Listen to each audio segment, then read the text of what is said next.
Afropessimist theory is not simply at odds with, but in fact hostile to identity in privilege politics, both black and non-black. Having extracted the Afropessimist position from the politics of symbolic valorization or integration, this article argues that its deeper affinity is with those tendencies of anarchist, communist, and queer thought in which revolutionary practice tends to be understood as the immediate self-abolition of the existing conditions that produce our identities. It concludes with a series of preliminary practical proposals placing what has so far gone by the name solidarity on a different footing.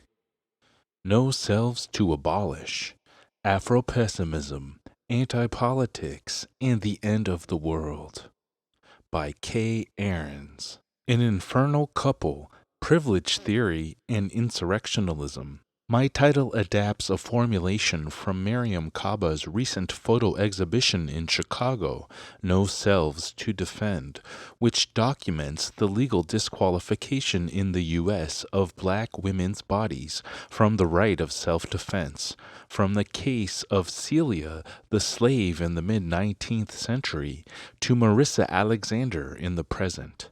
Kaba shows how the anti-black legal construction of the right of self-defense circumscribed this right exclusively within the symbolic framework of the human being.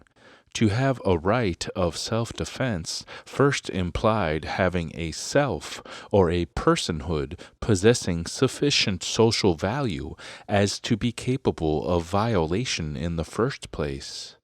Yet, as Kaba points out, for a black woman, mere flesh is not a self, and for centuries, black women have had no selves to defend. While I think we ought to worry about Kaba's limitation of this history to cases of legitimate self-defense, which risks an implicit attachment to the liberal framework of innocence, even as it demonstrates the inaccessibility of this same category to black women, her claim that black women have no selves to defend serves as a useful opportunity to reflect on another trope in anarchist, communist, and militant queer thought in recent years, namely that of self-abolition. What follows is but one tiny part of an enormous conversation presently taking place around the preponderant role that anti-black violence plays in social and interpersonal conflict and antagonism in the U.S., and with increasing intensity in the wake of the recent events in Ferguson, Oakland, and Baltimore. For over a decade, anti-racist discourse in North American and Northern European radical left and anarchist movements has been dominated by what has come to be called privilege theory. Privilege theory's emphasis on liberal forms of consciousness-raising activism, often bound up in the largely symbolic disavowal of accrued social benefits, presents a vision of anti-racist struggle that inadvertently centers the agency of benevolent white people, while tending to treat questions of racism as issuing above all from psychological sources. Too often subscribing to idealist theories of power, these approaches prioritize practices aimed at increasing cultural hegemony or positive symbolic representation of marginal groups, rather than seeing race as reproduced through differential regimes of ballistic and carceral material violence like police and prisons, and strategizing on this basis. Where they do acknowledge the central role of material violence and the consequent inevitability of anti-state revolt, they are often led into embarrassing efforts to shelter homogeneously understood communities of color from state violence, erasing the ongoing histories of black autonomous revolt and replacing it with a vision of struggle that looks more like a voluntary disavowal of privilege by white leftists and people of color allies. Finally, in addition to its being burdened by either unstrategic and or simply liberal nonviolent leftist tendencies, privilege theory also grossly underestimates the depth and scale of racism in the U.S. At the same time, an otherwise understandable dissatisfaction with privilege theory seems to have pushed some folks back either into a simplistic class-first Marxism, which I won't waste time critiquing here, or else into seeking a reference point for struggle exclusively in their own immediate experience. The latter idea, more common in certain insurrectional anarchist approaches to social conflict, emphasizes the positive intensive social bounds forged through street confrontation and the consequent need for everyday forms of attack on police and prison apparatuses. We overcome the whatness of our constructed identities, the socio-institutional categories designed to reinforce our separation, by becoming a how together in the streets, when our bodies interact by means of a shared gesture of conflictuality, e.g., acting together while rioting, building barricades, looting, fighting the police, defending neighborhoods, etc. Yet what doesn't always accompany this is an attentiveness to the different orders and registers of dissatisfaction that animate these conflicts, never mind the uncritical way in which values such as individuality and freedom are sometimes framed in these discourses. What is forgotten is the fact that being willing to throw down alongside others in the streets doesn't mean that the characteristic or paradigmatic form of suffering that pushed one to do so is analogous to that of others next to you. And this matters so much more if one seeks to locate the means of anti-racist struggle nowhere else than within these clashes themselves and the bonds forged through them. In short, what we have seen in the past few years is regrettable oscillation between a vicarious acting on behalf of others' reason, i.e. a gesture of self-parenthesis, and in acting out of one's own immediate reasons and assuming or hoping they are compatible or compossible with everyone else's, i.e. uncritical self-assumption. What has so far gone largely unnoticed is the way in which Afropessimist anti-politics renders both of these possessions untenable. And while many who struggle today and are currently unfamiliar with this body of thought might find a lot to sympathize with in the final analysis, it is important to note that the path Afropessimists take to reach these conclusions is in many respects diametrically opposed to core assumptions of the anarchist, queer, decolonial, and communist traditions. Afropessimism in the existential commons. From a practical or historical point of view, the Afropessimist story reaches back to Assata Shakur, to the Black Liberation Army, and even all the way back to the great Nat Turner, the Dismal Swamp, the Seminole Wars, and so on. But as an explicit body of theoretical work, it begins really with the historian Orlando Patterson, despite his own liberal proclivities. Patterson argued in the early 1980s that contrary to Marxist assumptions, what historically defines the slave's position in society is ultimately not the phenomena of forced labor.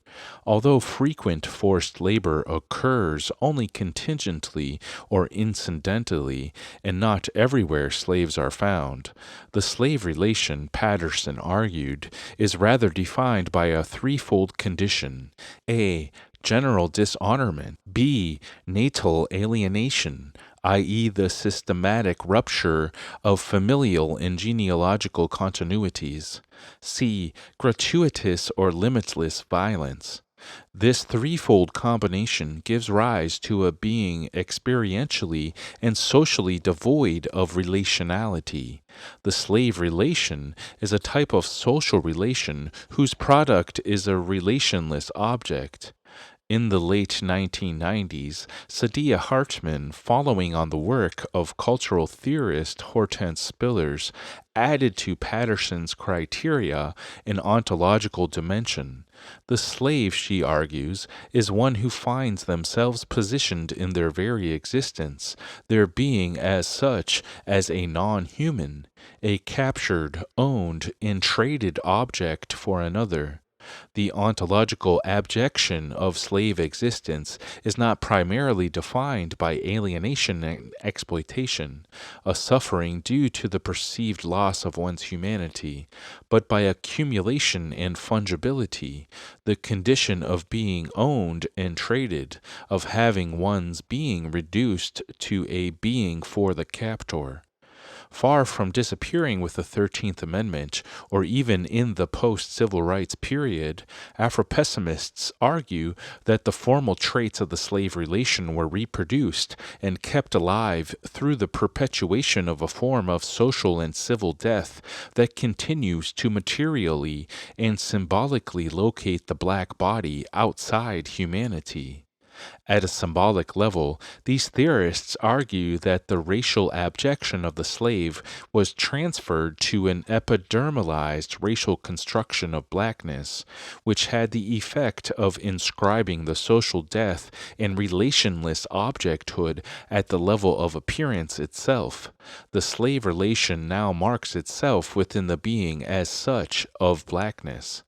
Black folk today continue to be constitutively denied symbolic membership within white civil society, both culturally and politically, in such a way that no analogical bridge to white culture exists through which blacks could conceivably wage a war of position or sue for the sort of junior partner status otherwise accorded to white women, non-black people of color, or dutiful immigrants.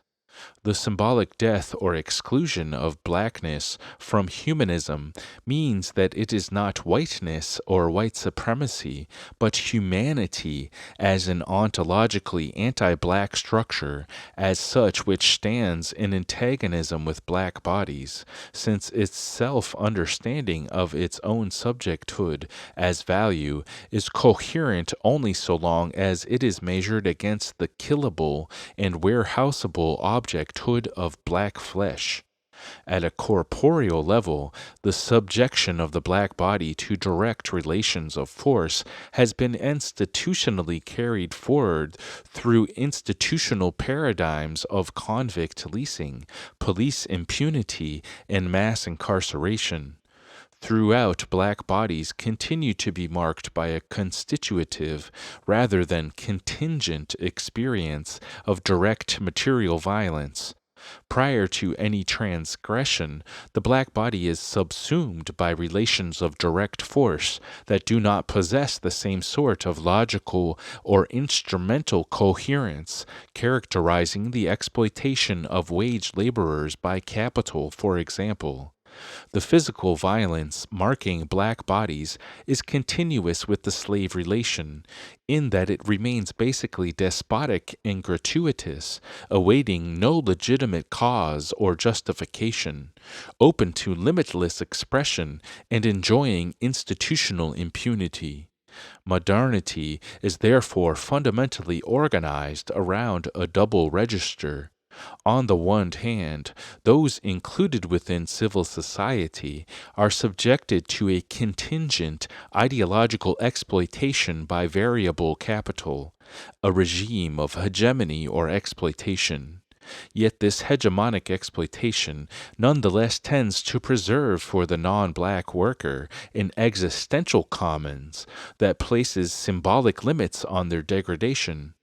For example, even where they may be criminalized, as in the bloody legislation against vagabondage described by Marx in the first volume of Capital, still a transgression is always logically necessary for this criminalization to take place, and hence the violence never seeps into the being of the criminal per se, i.e., it never becomes ontological.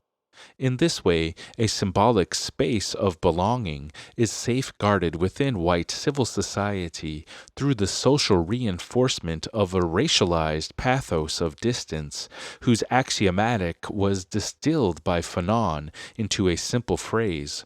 Simple enough, one has only not to be a N-word epithet.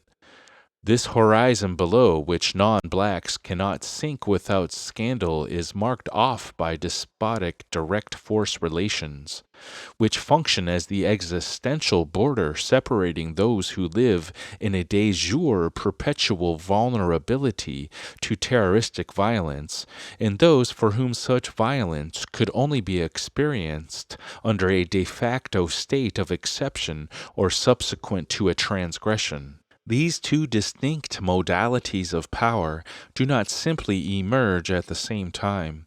Rather, one conditions the other. What Martineau and Sexton describe as the ignorability of Black death and the impunity of police murder of Black bodies provides the constitutive background for the symbolic rationality of white democracy and the symbolic currency of social capital within it. The incoherence of Black death is the condition for the coherence of white common sense and hegemonic discourse.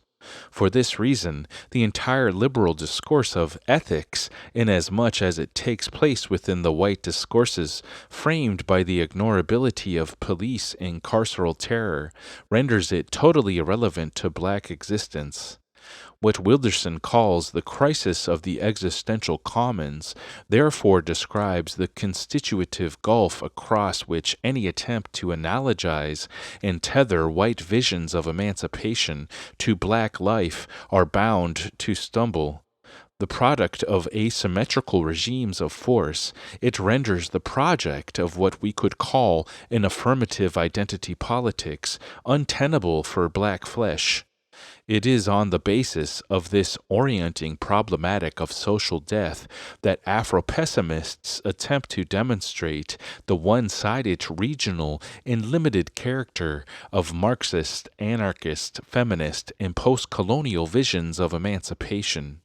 Each of these traditions remains external to the paradigm of Blackness because of the way in which their grammar of suffering frames the subject of revolutionary practice, the working class, the subaltern, non-Black women, on the basis of mediating objects that allow it to analogize itself with white civil society, and which in each case are absent and unavailable to those positioned by social death. Such mediating objects can include land, labor power, and cultural artifacts such as language and customs. As Wilderson writes, social death is a condition void not of land, but of a capacity to secure relational status through trans-individual objects, be those objects elaborated by land, labor, or love.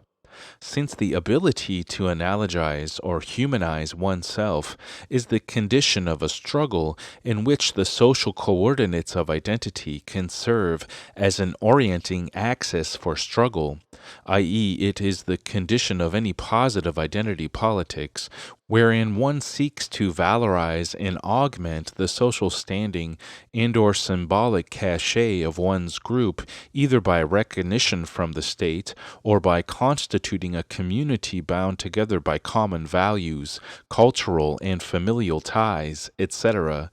Those who struggle against oppression therefore need to consider the difference between those groups accorded a sufficient quanta of social capital to become junior partners of white civil society and Black subjects who remain shut out of this economy of symbolic recognition. In short, and this point really cannot be overemphasized, if Afropessimism is anything, it is the wreck of affirmative identity politics, both Black and non-Black, whereas Black existence is stripped of the symbolic capacity to lastingly transform dominant structures of signification, at least through hegemonic means, since its gestures don't register in the symbolic except on condition of being structurally whitened. White life cannot effect such shifts in the name of black existence without reinforcing the latter's nullity at the same time, by speaking in a voice that precisely draws its signifying power from black annihilation. Black and non-black identity politicians who nonetheless continue to pursue a symbolic valorization of black life, e.g. in certain currents of the Black Lives Matter movement, do so only provided they structurally adjust or whiten the grammar of black suffering to suit a human grammar. In this way, rather than seeking a way out of the desert, they in fact only deepen it. Autonomy and Self-Abolition. We live in a period in which the struggle to defend one's condition tends to merge with the struggle against one's condition. I take it to be a libertarian axiom of our times that where it is desired, autonomous organization around one's own characteristic grammar of suffering is a non-negotiable condition of struggle. What interests me is how groups can orient themselves in their struggles around the specificity of the suffering they experience without attempting to lay claim to a positivity for themselves on the basis of trans-individual objects unavailable to black flesh, thereby crowding out a linkage between these other struggles and blackness. How can non-black persons who are struggling against the miserable lives they are offered to do so in ways that do not, as Wilderson puts it, fortify and extend the interlocutory life of the anti-black existential commons? A few preliminary theses can be outlined from outset, which take the form of rhetorical and practical strategies that must be avoided across the board. Number 1. We must reject any appeal to the register of innocence to claim that someone deserves freedom or protection because of an absence of transgression, that one is experiencing undeserved oppression, implicitly distances oneself from the a priori or gratuitous nature of the violence that the black body magnetizes, the tautological absence of any pretense that occasions it. This would be a baseline. Stop defending one's innocence. Number 2, should a chain of local revolts spread and intensify to the point where it manages to destitute the constituted power structures enveloping us, collapsing their symbolic hold over the hearts and minds of its subjects and exposing the coup de force that always underpins them, we must attack any effort to replace it with a newly signifying constituent power, as some friends stated recently. The legitimacy of the people, the oppressed, the 99%, is the Trojan horse by which the constituent is smuggled back into insurrectionary destitution. This is the surest method for undoing an insurrection, one that doesn't even require defeating it in the streets, to make the destitution irreversible. Therefore, we must begin by abandoning our own legitimacy.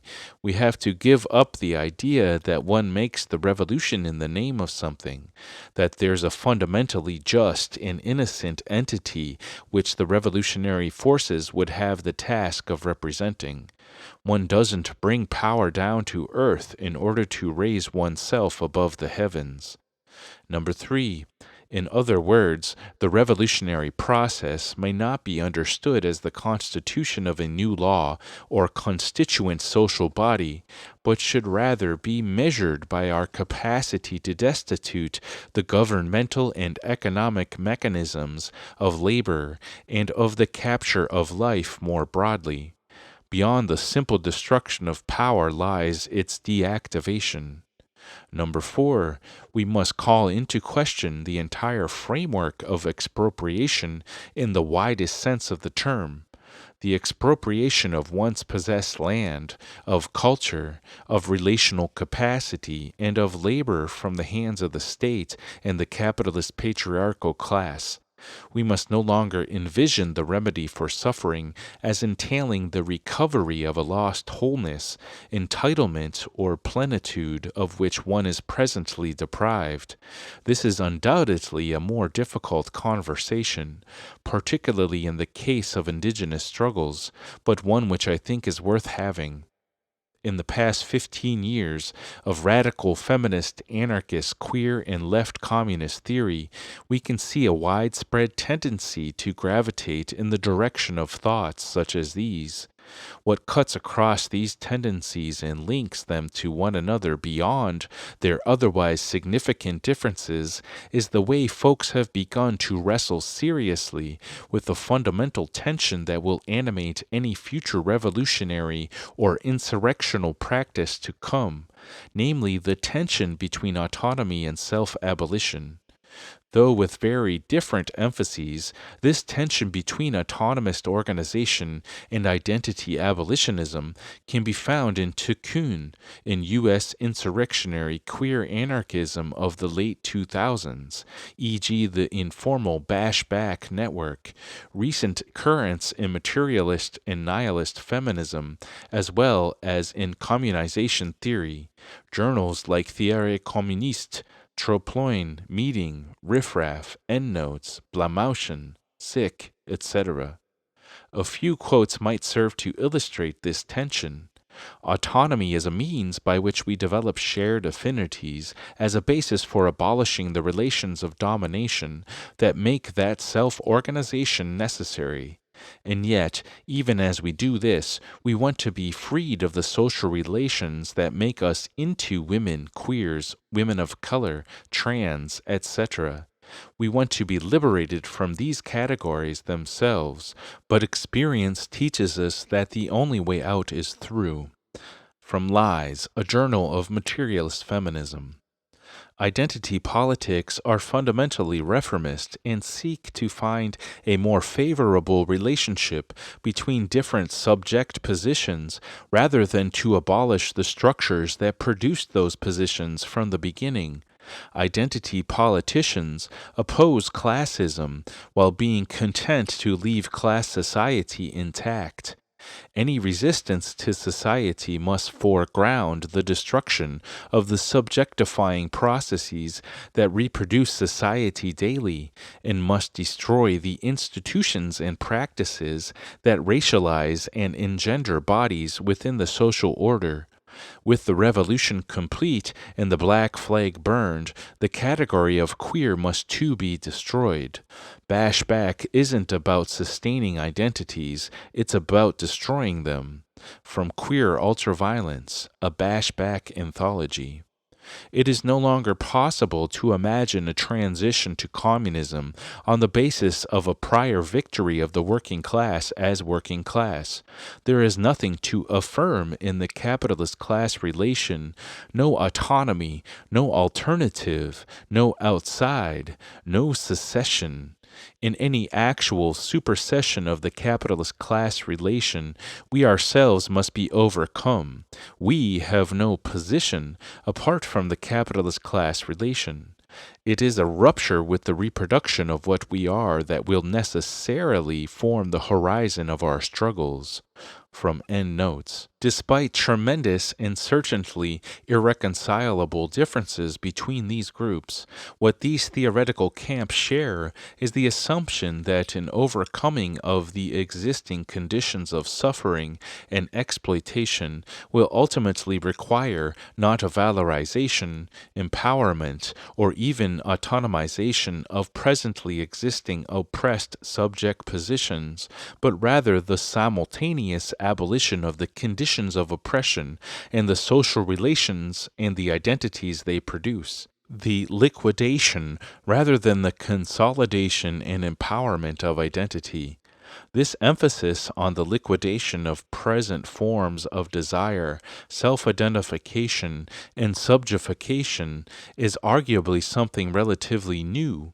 For example, it very clearly runs counter to classical anarchism's emphasis on individual self-expression, freedom, and the like.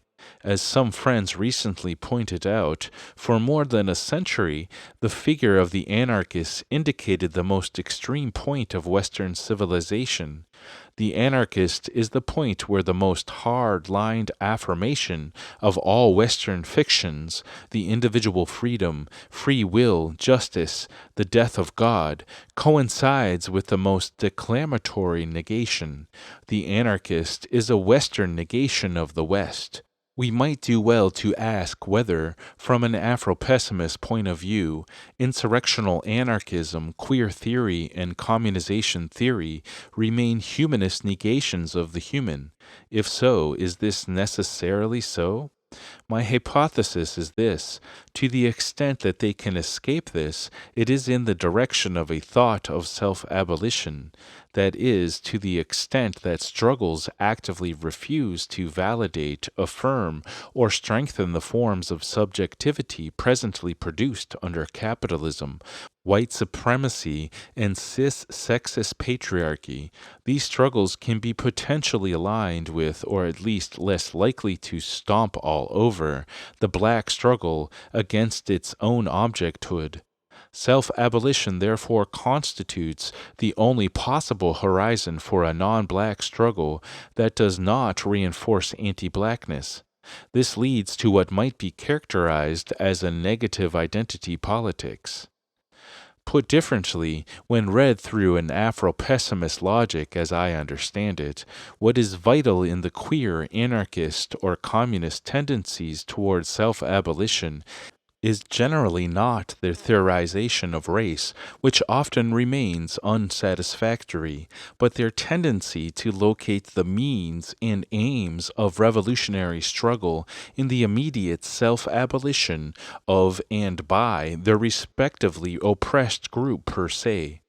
Though this may take its point of departure from a grammar of suffering, marked by the exploitation of variable capital or the marginalization of one's queer identity, both of which constitute human grammars on Wilderson's reading, by refusing to regard the plenitude of existing subjectivity, labor power, or the marginalized subjectivity of queers, etc., as in need of affirmation, they at least potentially avoid recomposing the human community around this same grammar and community, thereby opening up the possibility for an overlap with the struggle against white supremacy from other directions. Since it draws its affective coordinates not from black suffering analogy, but from disidentification with the human community emerging from the position in which it occupies, self-abolition remains a regulative idea rather than an actionable maxim. The role of it as an idea is to confer a sort of negative coherency on empirical acts. Again, that this must be ideational rather than empirically emphatic is necessitated by the ruse of analogy, i.e., the fact that black suffering cannot appear phenomenally to non-black bodies except on condition of being structurally adjusted to non-black grammars. Hence, there is only an indirect or ideational liaison between these paradigms, i.e., between the self-abolitionism of non-black life and the anti-political program of the slave that Wilderson, drawing from César, distills into the phrase "the end of the world." As distinct ideas, self-abolition and the end of the world are not synthetic or integral. Instead, they are perhaps best conceived as parallel vectors, parallel precisely insofar as their potential crossing constitutes a presently unthinkable vanishing point in socio-historical conjuncture. Despite this paradigmatic distance, the past year has witnessed moments that defy this schema, moments in which, under the aleatory impetus of an event, the social hostility configuring each line leads them to converge. This is what happened during the 17-day revolt in the San Francisco Bay Area following the Darren Wilson non-guilty verdict in December of 2014, in which diverse groups of people were led to collectively block freeways, rail lines, roads, and ports, to frontally attack the police, as well as to paralyze the quotidian functioning of the metropolis through the widespread looting and destruction of commercial spaces. Such intensely conflictual ruptures enact a kind of larval, potential, and fugitive convergence between paradigmatic lines, yet those whose miserable separation must resume as soon as order is restored on the ground and the situation becomes once again governable. I will close with some tentative theses. Number one, that we find ourselves fighting a common enemy does not mean that we have a common experience of that enemy, nor does it preclude the possibility that we may actually stand in antagonistic relations to one another at another level. We must therefore reject any model of solidarity premised on reciprocal recognition, on empathy, sympathy, or charity, or on the assumption of common interests. 2. The only consistent and honest fight is one we engage in for our own reasons, oriented imminently around our own idea of happiness. By the latter is meant not an individual psychological state, but rather the affective complicity and feeling of increased power that arises between people who, based on a shared perception of the lines of force surrounding them, act together to polarize situational conflicts in pursuit of ungovernable forms of life, in whatever experimental forms this might take in the present. 3. If we fight because our own lives compel us to, and it is our own idea of happiness that orients us in these struggles, what is left of anti-racist solidarity? While the notion of a solidarity with black suffering cannot be stripped of a certain paradigmatic incoherence, if it means anything at all, it must be premised not on an attempt to identify, recognize, or render visible black suffering, but on a disidentification with ourselves. That self-abolition is a regulative idea means that it is inexistent in the present. If my struggles can be said to align themselves with black struggle, this is not in the moment I declare my support for it, or my willingness to be authorized whatever initiative the nearest black person is calling for. Rather, it is when we collectively clear the path for an assault on the conditions that enforce those identities which paradigmatically constitute a self that we contribute to making things easier for others. Number 4, at what Wilderson refers to as the paradigmatic level, the geometry of self-abolitionist solidarity is therefore one of parallel rather than convergent lines. My own struggles and those of the friends I'm closest to proceed as if along a parallel line with the black body struggle against objecthood or enslavedness, a struggle which we must make every effort to avoid obstructing as we continue to dismantle the conditions reproducing our own identities. Perhaps we can put things this way. The meeting point between blackness's war on enslavedness and those who might envision themselves as its allies is not in a paradigmatic commonality to affirm between us. It lies, rather, in what we wish to negate in ourselves that might free the way for us all to find something more powerful than the selves presently available to us and denied to them. Number 5, this nonlinear thought of self-abolition is not a recentering of white or non-black identity, but rather decentering and multiplication of the fronts from which the material and symbolic apparatus of humanity can be destituted. To orient our struggles around such a paradigmatic geometry in no way denies the importance of insurrectional moments such as the revolts in Ferguson, Oakland, Baltimore, etc., in which the aleatory power of events led parallel lines to cross momentarily, producing explosive and fugitive moments in which distinct grammars of suffering pushed folks together into the same streets, elaborating shared gestures and complicities, rags, gasoline, knowing looks, that they might together attack the forms of social mediation through which humanity and anti-black capitalism as a whole is reproduced. The fires started in these moments still burn in the hearts of those who lived and witnessed them. Yet while their light may serve as a passional orientation for an uncertain future, we need paradigmatic cartographies to pursue it.